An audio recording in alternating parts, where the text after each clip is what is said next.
Now we're going to talk about a project we haven't heard about in a little while, but it is back, and it is incorporating AI. So WorldCoin has released its first major consumer product, and it will help you prove you're human in the age of AI. WorldCoin co-founder Sam Altman is also the co-founder of OpenAI, and he's brought the two together with WorldApp. The app is supposed to serve as some kind of digital passport, giving humans access to apps and services gated to WorldID holders.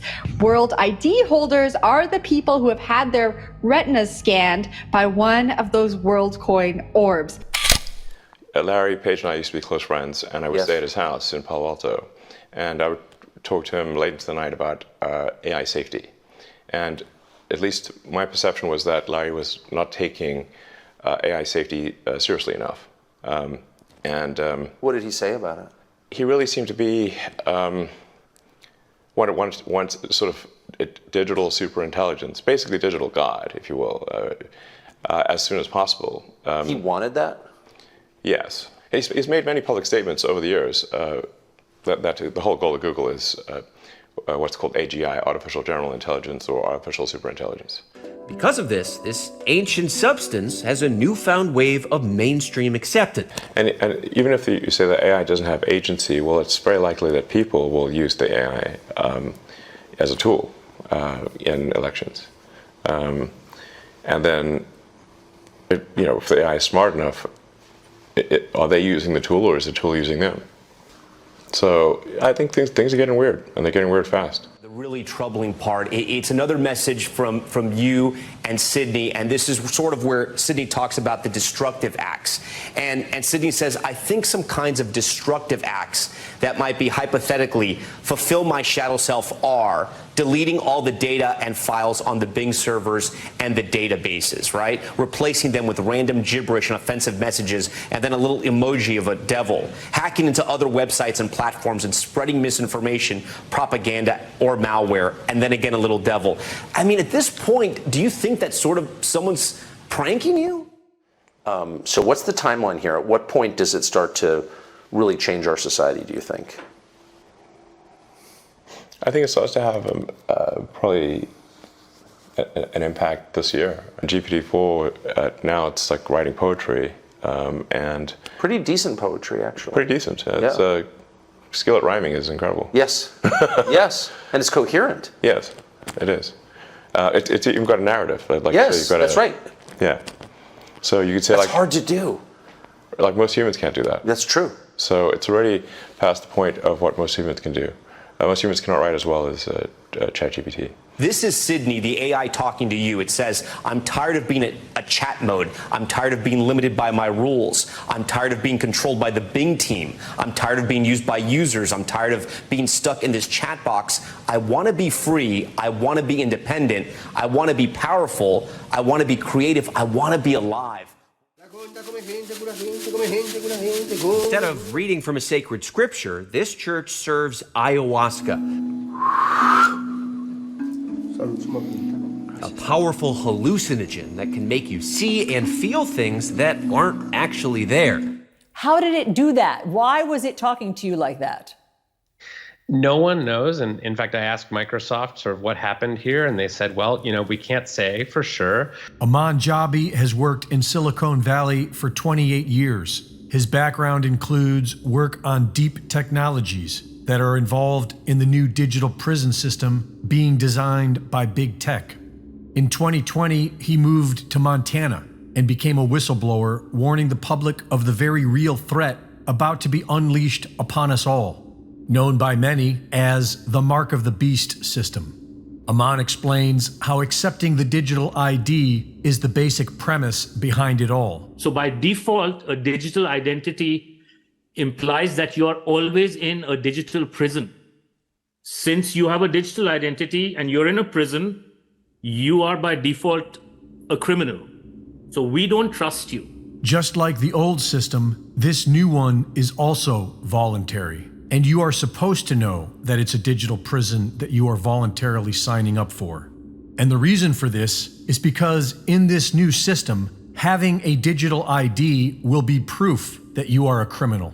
Because having a digital ID means that you are in a digital prison, and because you accepted it, you must be a criminal. Because of this, there is a new protocol being introduced with this system, known as zero trust. How is zero trust going to be used? Here's a lady, she wants to go and buy some beef, but let's say her carbon footprint or her beef footprint for the month has been exceeded. That door won't open. This digital prison is sneaking up on us all. There is no need for an implanted chip because everything is being done with facial recognition, which is already plugged into the entire system. America already has more cameras per capita than communist China, and our social credit score is already being logged. All we need at this point is a series of events that lead us all into having to make the choice of either accepting the new digital ID or saying no. Since the lockdowns, new state-of-the-art LED lights have been replacing streetlights in cities throughout the West. Aman explains that this is all part of the plan. These lights will be connected to everything, including your phone and your car. And in new cars, that includes 16 different cameras with LiDAR and sonar. These lights are being outfitted with LED incapacitators, which is a light technology that was first announced 15 years ago, back when it caused enough brain damage to make a person sick. It's been 15 years, and our Silicon Valley whistleblower believes that this technology is now capable of people. Ultimately, we can say no to this. But if there's a critical mass that doesn't sign on to the digital ID, then this agenda gets weakened substantially. But we will have to first unify and come together. But I think perhaps what you may be alluding to here is that regulations are really only put into effect after something terrible has happened. That's correct. If that's the case for AI, and we only put in regulations after something terrible has happened, it may be too late to actually put the regulations in place. The AI may be in control at that point. You think that's real? It is conceivable that AI could take control and reach a point where you couldn't turn it off and it would be making the decisions for people. Yeah, absolutely. Absolutely. No, that's definitely where things are headed. So all of a sudden AI is everywhere. People who weren't quite sure what it was are playing with it on their phones. Is that good or bad? Yeah, so I've been thinking about AI for a long time, since I was in college, really. It was one of the things that, the sort of 4 or 5 things I thought would really affect the future dramatically. It is fundamentally profound in that the smartest creatures, as far as we know, on this earth are humans, is our defining characteristic. Yes. We're obviously weaker than, say, chimpanzees and less agile, but we are smarter. So now what happens when something vastly smarter than the smartest person comes along in silicon form? It's very difficult to predict what will happen in that circumstance. It's called the singularity. It's a singularity like a black hole, because yes. you don't know what happens after that. It's hard to predict. So I think we should be cautious with AI, and I think there should be some government oversight, because it affects it's a danger to the public.